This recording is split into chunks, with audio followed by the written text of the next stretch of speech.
ये अभी हम रिकॉर्डिंग मोड पे, आप यानी इस सॉफ्टवेयर के अंदर जो है नॉर्मल तौर पे क्या लिख सकते हैं, कोई भी कीवर्ड लिखते हैं, फिर आप इसको एग्जीक्यूट करते हैं। एग्जीक्यूट करने के लिए आप कोई भी नाम लिखते हैं और हमारा एक प्रोग्राम जो है वो छोटा सा रन कर जाता है।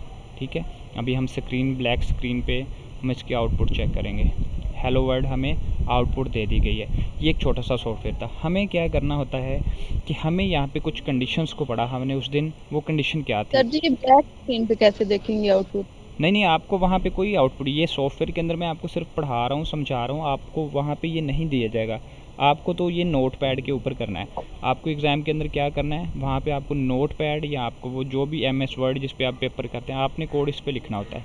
ठीक है, सेम कोड आपने ये याद करना था, लेकिन आपका CS101 में कोड आता ही नहीं है। ये सिर्फ मैं पढ़ा इसलिए रहा हूँ, ये सिलेबस का हिस्सा है। और एक दो छोटे मोटे क्विज़ आते हैं, वहाँ पे कोड नहीं आता, छोटा सा नॉर्मल सा कोड आता है। अगर वो एग्ज़ाम में आया तो मैं फौरी एट अ पॉइंट आपको क्लियर भी करवा दूँगा। इतनी मुश्किल चीज़ नहीं है, लेकिन आपने इसको तैयार करना है अच्छी स्टडी के लिए, अच्छे मार्क्स के लिए।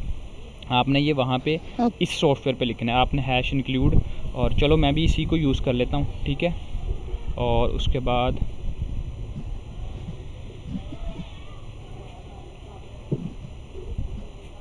ठीक है, और ये सॉफ्टवेयर जो होते हैं ये थोड़ी हमें हेल्प करते हैं लिखने में। और यहाँ पे जैसे मैंने वो चीज़ वहाँ पे लिखी थी सॉफ्टवेयर के अंदर, वो मुझे काफ़ी इजी लगी। यहाँ पे हम लिखते हैं हेलो वर्ल्ड।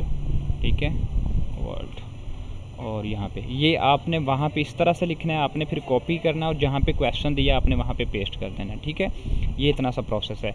लेकिन मैं इसको आपको इस सॉफ्टवेयर के अंदर पढ़ाऊँगा, क्योंकि मुझे आपको इसकी आउटपुट भी देनी है। वहाँ पे आपको आउटपुट नहीं पता चलेगी, आपने अपनी मर्ज़ी पे अपने कॉन्फिडेंस पे लिखना है। तो यहाँ पे हमारे पास कंडीशन क्या थी, इफ़ कंडीशन का इस्तेमाल करता हूँ। मैंने इंट और एक ए नाम का वेरिएबल ले लिया। इंट मैंने, मेरी तरफ ज़्यादा शोर तो नहीं है, इंट बी नाम के दो वेरिएबल ले लिए। मैंने कहा if A is greater than B.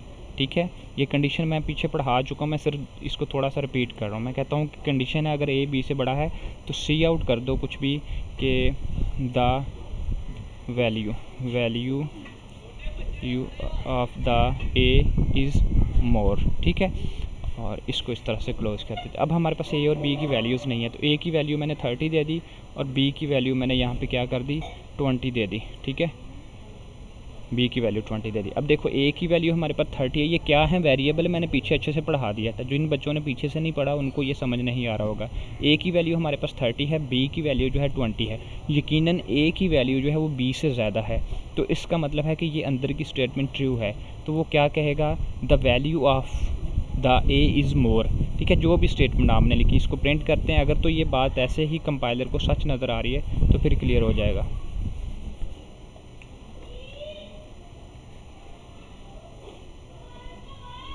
Check करें, हमारे पास आउटपुट क्या मिली, value of the A is more. ठीक है, अगर स्टेटमेंट आपकी ट्रू होती है तो ये इतना सा पोर्शन आपका वर्क कर जाता है। आज का जो हमारा सिलेबस का पार्ट है वो क्या है, हमने इफ़ कंडीशन उस दिन पढ़ ली थी, ये सिर्फ मैंने इसको थोड़ा सा रिपीट किया था। तो 120 हमने क्लियर कर दिए थे। आज हमने 121 को क्लियर करना है कि 121 के अंदर क्या है। ठीक है, और उसके बाद हम यहाँ पे देखते हैं कि ये सारी स्टेटमेंट कैसे वर्क करती है। ये एक लूप कंडीशन है, तो मैं इसको आउट ऑफ नहीं जाता, मैं इसको यहीं से कॉपी कर लेता हूँ ताकि आपको ये चीज़ समझना काफ़ी ज़्यादा आसान हो जाए। तो इस पोर्शन को मैं यहाँ पे पेस्ट कर देता हूँ। ठीक है, और मैं समझाता हूँ क्या है। आपने सेम प्रोसेस ऐसे करना होता है। आपने क्या करना है, आपने हैश लिखना है पेपर में। ठीक है, ये पेपर में आएगा नहीं, सिर्फ समझा रहा हूँ। आपने हैश इंक्लूड लिखना है, उसके बाद आपने इनपुट आउटपुट STRE स्ट्रीम लिखना है। ठीक है, अगर कोड आए तो using NAMESPACE name space STD। ठीक है, उसके बाद आपने इंट मेन लिख देना है। मैं आपको नॉर्मली राम से बता रहा हूँ, इसको समझते जाइएगा। फिर इसके अंदर आपने अपना, अब ये जो इतना सा खाका है ना, आप जब छोटे थे एग्जामिनेशन सेंटर में आप जाते थे तो आपको टीचर बताता था कि आपने जो भी एप्लीकेशन लिखनी है, आप एप्लीकेशन कैसे लिखते थे, आप लिखते थे टू द हेड मास्टर। ठीक है, टू, और आगे उसके बाद आप कुछ लाइंस प्रेस करके लिखते थे दी हेड मास्टर, इस तरह से कुछ आप लिखते जाते थे। फिर दूसरी लाइन पे भी आप इसी तरह लिखते, तो एक स्केच पूरा लिखते थे। लेकिन जो आपका एंड पे वो छुट्टी लेने का रीज़न होता था वो सबका अलग होता था। इसी तरह ये वाली जो इतनी सी स्ट्रक्चर है ये सबकी सेम होगी। ये वाली जो बॉडी है, इसके ये जो दो करली ब्रेसेस हैं इसके अंदर बॉडी लिखते हैं। ये इंट मेन भी ऐसे लिखना है, यूजिंग नेम स्पेस भी आपने लिखना है, हैश इंक्लूड आयो स्ट्रीम भी लिखना है, ये वाली लगानी है, ये भी लगानी है, यहाँ पे कॉमा भी लगाना है, और यहाँ पे आपने लिखनी होती है बॉडी। ठीक है, मैं एक कमेंट डाल रहा हूँ यहाँ पे, मैं लिखता हूँ कि बॉडी ऑफ द कोड। ठीक है, आप कोड की बॉडी यहाँ पे लिखते हैं। अब बॉडी हर कोड की अलग अलग होती है। अभी हम जो पढ़ने जा रहे हैं वो है एक लूप, यानी कि ये जो पोर्शन मैंने आपका कॉपी किया ये एक लूप है। इसी को कॉपी कर लेता हूँ ताकि हमारा टाइम भी बच जाए और आपको समझाने में टाइम ज़्यादा लग जाए। ठीक है, इसको मैं यहाँ पे और इसको इस तरह से कर देते हैं। अभी समझिएगा बात को कि क्या हो रहा है और क्यों हो रहा है, अभी मैं समझाता हूँ। ये जी आपके पास एक मुकम्मल कोड है। ठीक है, रिकॉर्डिंग हमारी हो रही है। ये हमारे पास एक मुकम्मल कोड है, ये कैसे वर्क करता है। अभी हमें ये बताना है कि अगर हमें एक कोड के अंदर लूप्स का इस्तेमाल करना है तो क्यों करना है। तो इसके लिए क्वेश्चन ये है कि मैं थोड़ा सा ऊपर का पोर्शन कॉपी करता हूँ। शोर नहीं प्लीज़, जिसके पास शोर है वो अपना माइक ऑफ कर दे या फैमिली को बता दे कि हमारी क्लास हो रही है, डिस्टर्ब नहीं करें। अच्छा जी, यहाँ पे हमारे पास इंच एक ए वैल्यू है। ठीक है, और उसके बाद हमारे पास कोई बी वैल्यू है, कोई सी वैल्यू है, कोई डी वैल्यू है। ये सारी वैल्यूज़ को हम कुछ वैल्यूज़ जो है ना असाइन भी कर देते हैं। ए को मैंने जो है वो 90 दे दिया, या मैंने ए को 2 यानी कि 2 वैल्यू असाइन कर दी। ठीक है, मैंने बी को कोई वैल्यू 3 असाइन कर दी। उसके बाद मैंने सी को कोई वैल्यू असाइन कर दी 4। ठीक है, उसके बाद मैंने डी को कोई वैल्यू असाइन कर दी 5 असाइन कर दी। अब ये सारी वैल्यूज़ हैं। ठीक है, अब मैं क्या करता हूँ, मैं ये चाहता हूँ कि मेरे पास एक यानी कि डी है और उसके बाद मैं एक ई भी वेरिएबल ले लेता हूँ, ई भी ले लिया मैंने।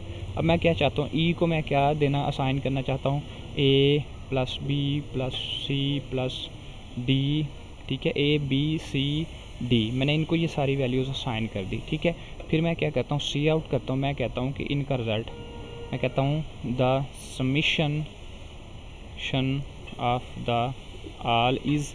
अब इन सब का समिशन क्या है मेरे पास, मैं कहता हूँ कि मैं यहाँ पे ई को प्रिंट करवा देता हूँ। ठीक है, जो भी एरर है वो हमें बताएगा। डीबगिंग मैंने आपको पहले दिन ही बता दी थी। अब मैंने ए को वैल्यू दे दी, बी को दे दी, सी को दे दी, डी को दे दी। ठीक है, और फिर मैंने इन सब को प्लस कर दिया और फिर मैंने इनको जो है ना आउट कर दिया। ठीक है, इनको मैंने आउट कर दिया। अब हमें एक रिज़ल्ट मिल गया। रिज़ल्ट क्या मिल गया, द समिशन ऑफ, यानी कि इनका जो रिज़ल्ट है वो 14 आ गया। ठीक है, रिज़ल्ट 14 आ गया। ये तो कितने थे, एक वैल्यू थी, 2 थी, 3 थी, 4 थी, 4 वैल्यूज़ थी। अगर हमें 1000 वैल्यू लिखनी हो तो क्या हम लिख सकते हैं? जी हम बिल्कुल लिख सकते हैं। हमें 1000 2000 कुछ भी वैल्यूज़ लिखनी हो हम लिख सकते हैं, कोई प्रॉब्लम नहीं।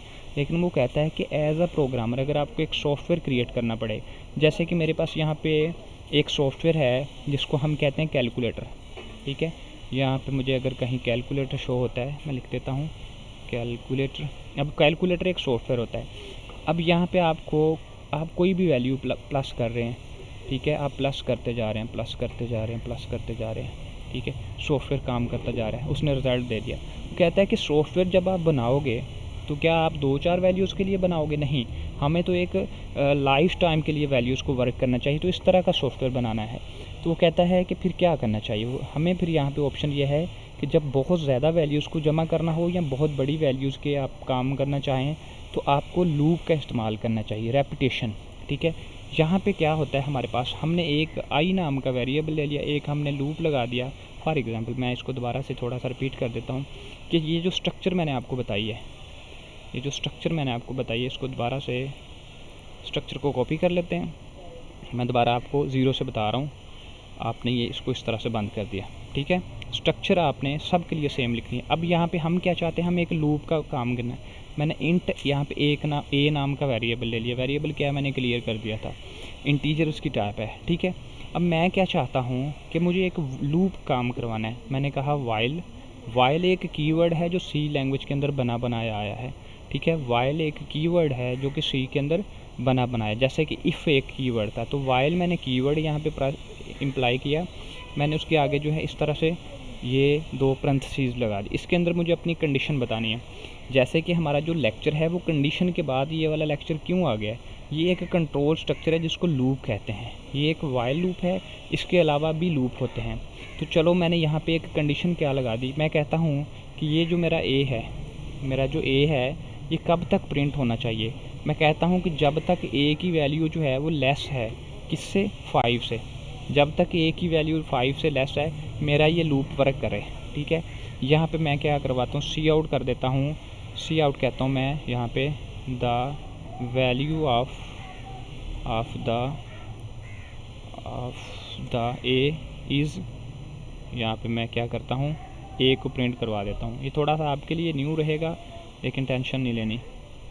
यहाँ पे मैंने क्या किया, मैंने ए को कब तक प्रिंट करवाना है, एक लूप लगा दिया। मैंने कहा ए की वैल्यू तब तक प्रिंट होती रहे जब तक ए की वैल्यू 5 से कम है। फ़र्ज़ करो कि मैंने ए को वैल्यू दे दी 1, ठीक है। अब यहाँ पे लूप कैसे वर्क करता है, सबसे पहले ए जो है वो 1 है, तो यहाँ पे कंडीशन क्या बनेगी, इस चीज़ को कॉपी करके मैं कमेंट में डाल रहा हूँ यहाँ पे। ये असल में आपकी बुक में इसी तरह गहराई से नहीं समझाया क्योंकि इतना ये पेपर में नहीं आता, लेकिन समझाना ज़रूरी। पहले ए की वैल्यू ऊपर क्या है, बोलो कोई बच्चा, ए की वैल्यू क्या है, 1। तो क्या 1 5 से लेसर है या नहीं? जी सर, लेस है। तो जो कंपाइलर होता है प्रोग्राम जो कि इसको ट्रांसलेट करता है, उसने आके देखना है कि 1 5 से लेसर है, तो ये बात तो ट्रू है, तो इट्स मीन कि स्टेटमेंट क्या है, ट्रू है, ठीक है। तो जब स्टेटमेंट ट्रू होती है तो फिर नीचे का कोड एग्जीक्यूट करता है, यानी कि वो रन करता है। तो अगर हम ये कहते हैं कि ए की वैल्यू जो है वो इससे लेस है तो ये एग्जीक्यूट कर जाएगा। तो यहाँ पे जब ये एग्जीक्यूट करेगा तो क्या लिखा आएगा स्क्रीन पे, the value of A is, यहाँ पे ए लिखा आ जाएगा हमें, ठीक है। तो ए की वैल्यू जो भी है अभी वो स्क्रीन पे चली जाएगी। तो अभी ए की वैल्यू क्या है, 1। Very good. जो साथ साथ रहेगा कोड वही सीख सकेगा। यहाँ पे जब मैंने ए को आउट किया, यानी कि ये यहाँ पे एक और चीज़ समझ लो, सी आउट का मतलब होता है स्क्रीन पे कोई चीज़ स्टफ आउट करना है। तो आउट करने के लिए ये दो लेस देन के हम सिंबल डालते हैं, ठीक है। तो जो चीज़ इसके आगे लिख दी जाए ना वो आउट हो जाती है, लेकिन ये ज़रूरी नहीं बार बार सी आउट, एक ही लाइन के अंदर एक ही बार सी आउट लिख दो, आगे जहाँ जहाँ दिल करता है आप ये लेस देन लिखते जाओ तो ये आपका आउट का जगह काम करेगा। तो यहाँ पे मैंने सी आउट लिखा है ना पहले, तो लेस देन लिखा है, तो आगे मैंने एक स्ट्रीम लिख दिया है, तो ये डबल कोटेशन के अंदर जो लिखा हुआ है एज इट स्क्रीन पे चला जाता है। तो सबसे पहले तो स्क्रीन पे ये वाली चीज़ प्रिंट हो जाएगी, ठीक है। उसके बाद स्क्रीन पे क्या प्रिंट होगा, ए की वैल्यू, तो ए की वैल्यू सबसे पहली क्या है, 1। तो यहाँ पे सबसे पहले स्क्रीन पे आपको 1 नज़र आएगा, ठीक है। अब ये चीज़ लूप के अंदर है, तो लूप का मतलब होता है चीज़ों को रिपीट करना। ये पहले स्क्रीन पे चला जाएगा, फिर दूसरी बार फिर आएगा। तो अब ए की वैल्यू को हमें क्या करना है, इंक्रीज़ करना है। तो ये लाइन अब मैं नीचे से ख़त्म करके अब उसको कंडीशन बता रहा हूँ। क्या कंडीशन बता रहा हूँ, मैं उसको कह रहा हूँ कि मेरा जो ए है इसमें प्लस प्लस कर देना। इसका मतलब होता है इंक्रीमेंट ऑपरेटर है ये। तो ये क्या करेगा, ए की वैल्यू के अंदर +1 कर देगा। क्या कर देगा, +1। तो ए की वैल्यू क्या है, पहले आपके पास 1 थी, 1 उसमें +1 करेगा, अगली बार ए क्या होगा, 2। ठीक है। तो अब ए जो है आपका 2 हो चुका है, ठीक है। तो अब जो ये कंडीशन, जी जी कुछ पूछा है?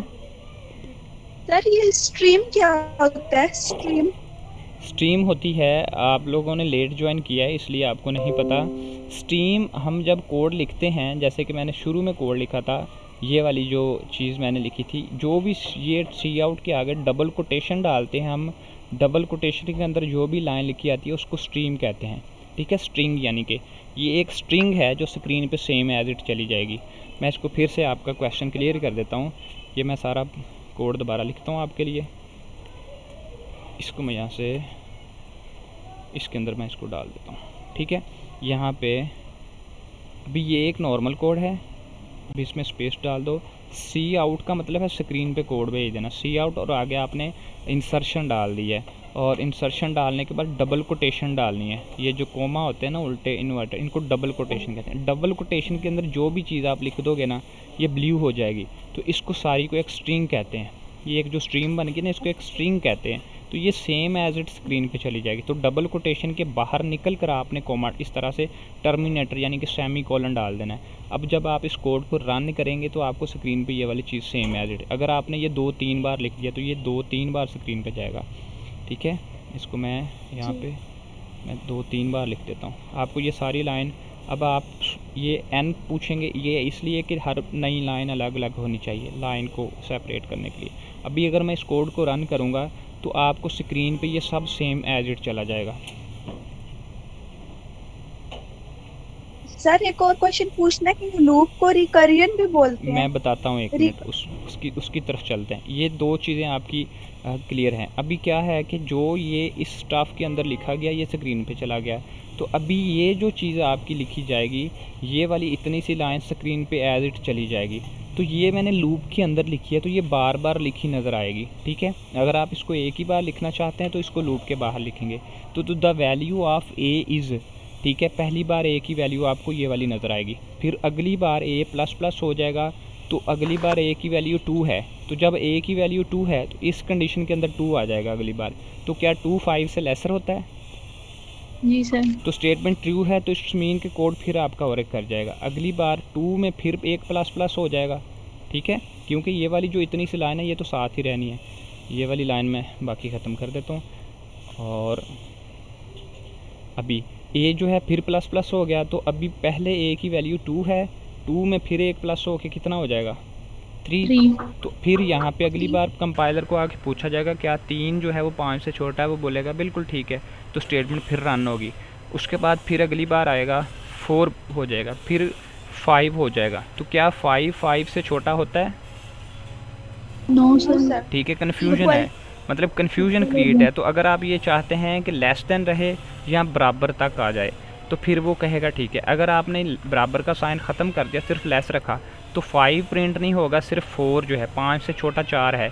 तो जब तक ए की वैल्यू जो है वो छोटी है 5 से, यानी कि 1 भी 2 भी छोटा है, 3 भी और 5 भी, तो ये आपकी कंडीशन वर्क करेगी। तो जब हम कोड को रन करेंगे तो ए की वैल्यू हर बार प्रिंट करेगा। तो वो क्या देगा, ए की वैल्यू पहले 1 देगा, फिर 2 देगा, फिर 3 देगा, फिर 4 और 5 नहीं देगा। तो कोड को रन करें। जी ओके, तो इसको अभी हम रन करते हैं, तो जो भी प्रॉब्लम है हमें कंपाइलर बता देगा, ठीक है। अभी देखो, the value of A is 1, फिर 2, फिर 3, फिर 4। लूप का पता चला है एहतशाम क्यों लगा है? जी सर। अगर आपको ये कह दिया जाए कि आपको 1 सेकंड का टाइम दिया जा रहा है और आपको स्क्रीन पे 500 वैल्यूज़ प्रिंट करनी है, 5000, तो ये लो मैंने सिर्फ 5000 लिखा है, ठीक है। तो क्या अगर ये वैल्यू आप अपने हाथ से लिखते तो 1 सेकंड लगता? No sir. कभी नहीं लगता। तो लूप का काम बेसिकली ये होता है कि ये बहुत बड़ी वैल्यूज़ को बहुत कम अरसे के अंदर ये लिखता है। तो देखो लिखता जा रहा है। हैकिंग के जो भी पार्ट्स आप देखते हो मूवीज़ के अंदर वो लूप्स का इस्तेमाल करते हो। इसकी बहुत गहराई आपको मैंने सिर्फ अभी 0.00 बताया। लूप बहुत बड़े होते हैं, ठीक है। अभी कोई क्वेश्चन है? अभी देखते हैं, अभी बात को समझते हैं कि उसने पेपर में क्या पूछा आपको, आपकी बुक में क्या दिया गया है। उसने बोला है कि यहाँ पे हम जो है कंट्रोल स्ट्रक्चर का इस्तेमाल कर रहे हैं, ठीक है, जिसको नाउन एज लूप भी कहा जाता है, ठीक है। लूप कंट्रोल स्ट्रक्चर ये मतलब ट्रेड्स होते हैं इसके अंदर, यानी कि बार बार चलना 1 बाय 1, ठीक है। सेट ऑफ द इंस्ट्रक्शन, इस पर सेट ऑफ इंस्ट्रक्शन होता है। ये सारे क्विज़ हैं आपके, ठीक है। आपको मैं एक दूसरे हैंड आउट्स अपने देता हूँ, उसमें बड़े अच्छे से तरीके से ये चीज़ क्लियर की गई है। इसको थोड़ा सा कलर को भी अच्छे से हाईलाइट कर दें, जो अच्छे वाला है ये वाला कलर, ठीक है। इसको डिफ़ॉल्ट कर देते हैं, ओके। तो यहाँ पे कहता है कि हमारे पास सबसे पहले आपने सी आउट 1 किया, सी आउट 2। अब ये कहता है कि अगर आपने 1 बाय 1 सी आउट करना हो तो क्या हो सकता है? बिल्कुल हो सकता है। जैसे कि अभी इसको क्लोज कर देता हूँ, नो नीड। जैसे कि यहाँ पे हमने देखो, अगर मैं यहाँ पे 1 लिख देता हूँ, ठीक है, यहाँ पे मैं 1 लिख देता हूँ 1, ठीक है। यहाँ पे मैं जो है 2 लिख देता हूँ 2, ठीक है। यहाँ पे मैं 3 लिख देता हूँ, क्या लिख देता हूँ 3। यहाँ पे 4 लिख देता हूँ मैं 4। तो अगर हम इसको रन करेंगे तो 1 2 3 हमें स्क्रीन पे जो है वो सेम एज इट नज़र आएगा, ठीक है, कोई मसला नहीं, हमें शो होगा। वो कहता है कि हम इस तरह से तो लिख सकते हैं, बिल्कुल लिख सकते हैं, लेकिन वो कहता है कि जब आपको सेम स्टेटमेंट बहुत ज़्यादा बार लिखनी पड़े तो आपको क्या करना होगा। तो हमें सिर्फ बताया उसने ये है कि आपने 1 to 5 जो है, ये 1 2 काउंटिंग जो आपने लिखी है आप इस तरह से लिख सकते हैं, बिल्कुल लिख, लेकिन कहते हैं कि अगर आपको ज़्यादा बड़ी वैल्यूज़ को प्रिंट करना हो तो फिर आप क्या करोगे, इसी तरह लिखते रहोगे? नहीं, हम फिर लूप का इस्तेमाल करेंगे। तो उसने लूप का क्या इस्तेमाल किया, तो इस सारे को ख़त्म करके मैं लूप लगा देता हूँ। ठीक है, फातिमा मुसवी, बहुत इंपॉर्टेंट लेक्चर है, गौर से समझिएगा। सबसे पहले हमने एक इंट आई नाम का वेरिएबल लेना है जिसकी हमें ज़रूरत पड़ती है आगे। फिर हम एक वाइल कीवर्ड लिखते हैं, ठीक है, लिख के आगे उसको कंडीशन कह देते हैं कि आई की वैल्यू जब तक लेसर है, कहाँ तक आप प्रिंट करना चाहते हैं, आप चाहते हैं कि जब तक आई की वैल्यू 10 से लेस है या 10 के इक्वल भी कर दो, या इसके नीचे रहे या इसके बराबर तक चली जाए, तो तब तक आपकी जो कंडीशन लूप है वो वर्क करे। ठीक है, तो आगे हम क्या कर देते हैं, सी आउट कर देते हैं। क्या कर देते हैं, आई को सी आउट कर देते हैं, सिंपल सी बात है। और आगे ये जो ई एन डी और एल है, एंड लाइन, ये होती है कि हर बार नई लाइन दिखाने के लिए। फ़िलहाल मैं इसको नहीं लिखता, दोबारा लिखूँगा। ठीक है, और आई को प्लस प्लस क्यों लिखते हैं, ताकि हर बार आई की वैल्यू प्लस हो के 2 आए, फिर 3 आए, फिर 4 आए और कंपाइलर चेक करता जाए। इस कोड को रन करते हैं, हमें समझ आएगी। अभी देखो उसने 1 2 3 4 10 टाइम गिनती लिख दी है। अभी हमें उसको हर बार ये न्यू लाइन पे लिखवानी थी, तो इसलिए हमें क्या करना है, यहाँ पे मैं नॉर्मल जो है एंड लाइन लिख देता हूँ। अभी इस कोड को रन करेंगे तो क्या होगा कि वो हमें यहाँ पे 0 से लेके 10 तक ही उसने वैल्यू प्रिंट आउट कर दी। तो लूप की समझ आई है किस लिए काम करता है? जी सर। ठीक है, यहाँ पे उसने लिखा, और ये जो इतनी सी उसने चीज़ लिखी है ना, ये सारी चीज़ मैंने आपको बता दी है, इसको पढ़ने की ज़रूरत नहीं, फिर भी एक बार लिख लेना। वो कहता है कि सबसे पहले वैल्यू 1 है, फिर उसके बाद वो वैल्यू जो है कंपाइलर चेक करता है, कंडीशन को कंटिन्यू करता है और कहता है वैल्यू 1 विच इज़ 1। ठीक है, और इसमें इंक्रीमेंट हो जाता है एक वैल्यू, प्लस प्लस का ऑपरेटर लगाते हैं हम, वो एक लॉजिक होता है, बना बनाया आता है। तो वैल्यू जो है वो आई की 2 हो जाती है। अगली बार जो 2 है उसमें फिर एक चेक करता है, फिर कंडीशन के मुताबिक उसमें चेक करता है कि वो 2 जो 5 से छोटा है बिल्कुल, तो वो 2 को प्रिंट कर देता है। फिर अगली बार इसी तरह चलता जाता है, और लूप कहाँ तक चलता है, 6 तक जाता है, लेकिन 6 नहीं है तो 5 तक प्रिंट कर देता है। तो इतनी सी बात, पूरा लेक्चर समझ आ गया मॉड्यूल का? कोई सर इसमें से एक चीज आया था कि कोई लूप कितनी दफा एग्जीक्यूट होगा, हाँ, हम ये कैसे बताएंगे? ये कैसे बताएंगे? आपको सिर्फ इतनी सी लाइन दी होती है, इतनी सी लाइन। ठीक है, आपको पूछा आता है कि इतनी सी। अब देखो मैं इस लाइन को थोड़ा कम कर देता हूँ, मैं 5 कर देता हूँ। ठीक है, अभी आप मुझे पहले खुद सोच के बताओ कि ये लूप कितनी बार एग्जीक्यूट करेगा? 4 टाइम सर 5 टाइम। 0। देखो मैंने इसको वैल्यू क्लियर नहीं की, अजान सुन लें फिर बाकी बताते हैं।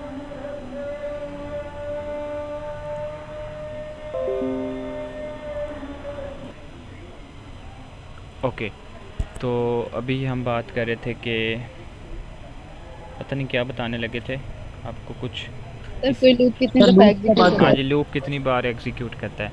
तो देखो अभी मैंने यहाँ पे ए को कोई आई को वैल्यू नहीं दी, तो सबसे मिनिमम वैल्यू जो होती है वो 0 होती है।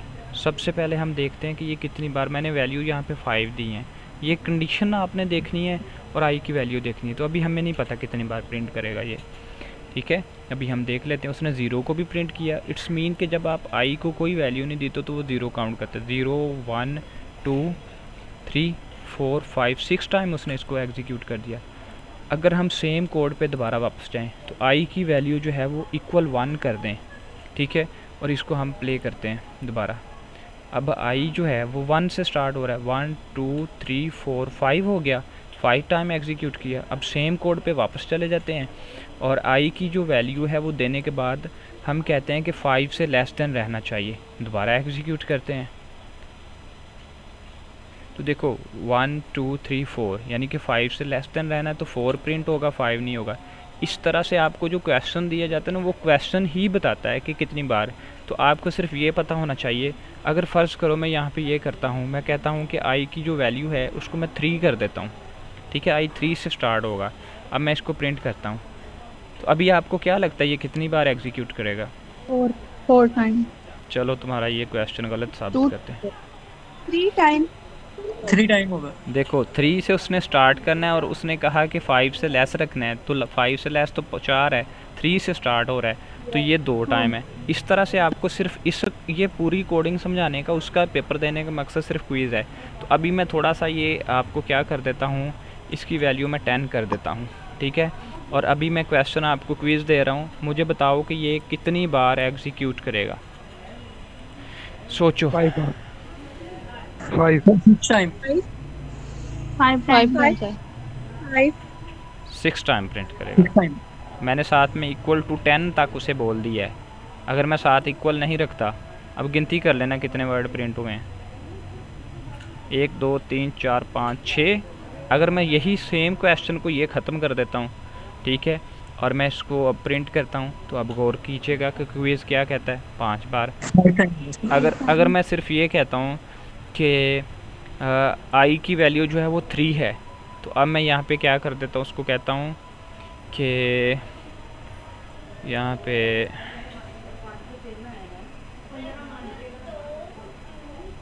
इसको मैं यहाँ पे 5 कर, अब कितनी बार प्रिंट होगा?